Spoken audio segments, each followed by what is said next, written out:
Today we're doing watermelon and chicken salad in a jar. Now this is a fun concept. We've done something similarly before. However, it's something great for picnics.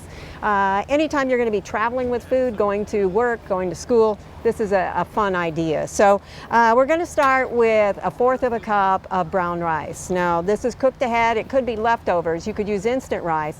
The caution with cooking it the day before and using it again the next day is that it tends to dry out and can get kind of hard. So probably prefer to use an instant rice and get it done real quick. So I'm going to put about 1/4 cup in the bottom of a wide mouth jar. Notice it's a wide mouth jar. It's easier to fill, even though I used a funnel because I have a little difficulty getting a smaller target. But it's a lot easier to fill than something like this, which is a narrow mouth jar. Simply the diameter makes it easier not only to put it in there, but also to get it out, which is what most people are going to be concerned about. You could also do something real similar in a thermos if you weren't going to be able to keep it refrigerated. This will keep you for a little while, but remember this is summer and your window of opportunity for foodborne illness is much smaller than it might be in other times of year. So 80 degrees or 90 degrees or less, you've got 2 hours, and once it comes above 90, you've got 1 hour if it's not refrigerated to use it. So we've got our carbohydrate down on the bottom. If you want to switch off and use a different one, feel free. On top of that, the next thing I want to do is mix the dressing that's going to go with it. So I've got 1/3 cup of mayonnaise, and Greek yogurt would probably work here too, but I've got good old-fashioned mayonnaise. In fact, this is the Kewpie mayonnaise because I had it left, or a Japanese mayonnaise because I had it left from another project. I'm going to add to that 1/4 cup of chutney. Now this is a condiment that's often used in Asian cultures. It can have any kind of fruit. It's got vinegar and lots of different spices. You can make your own or you can buy it in the supermarket. But because it has often chunks of fruit, this one's got mango, you're never going to get this sauce smoothed or the dressing smoothed completely. You're going to find little chunks. And in fact, in the one we finished, you'll see little chunks there, and that's what that is. 2 teaspoons of curry powder. So we're going to follow the Asian theme here in addition to the mayonnaise and the chutney. This is a fair amount of curry, but we're going to divide it over a lot of salad, so it's going to be fine. By the time we get down to it, there's going to be a 1/2 teaspoon in each one.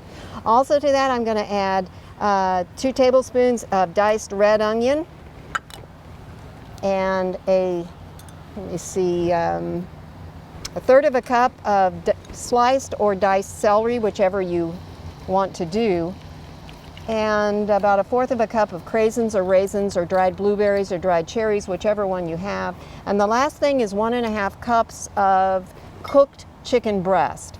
Now, if you have leftover cooked chicken, that works for this. If you don't have leftover cooked chicken, then you can get a couple of boneless, skinless chicken breasts, cover them with water in a saucepan, put them on the stove over medium heat, bring them up to a boil, reduce the heat, and just let them simmer for about 15 minutes. And that's the way I actually prefer to do it for this kind of thing because the meat stays amazingly moist, whereas with a roast chicken, for instance, or a grilled chicken, which would work, the meat tends to dry out a little bit.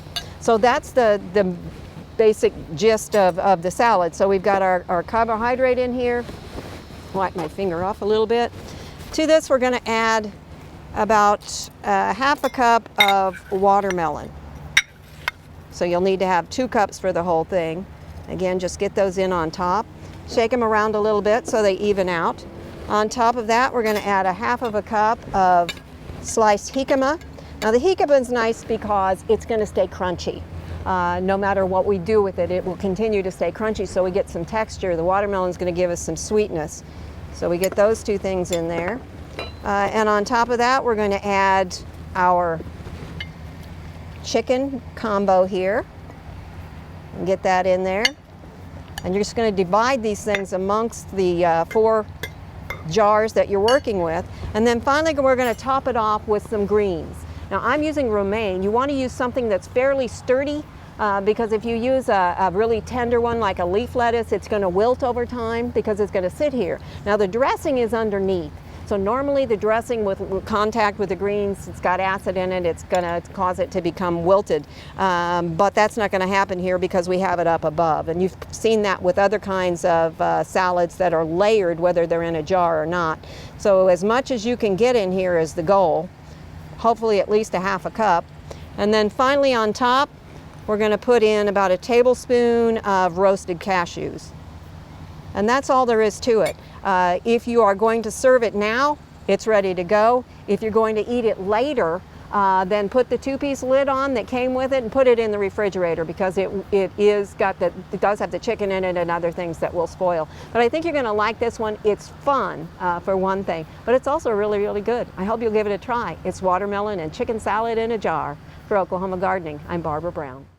We hope you enjoyed this video. It's part of our Oklahoma Gardening YouTube channel.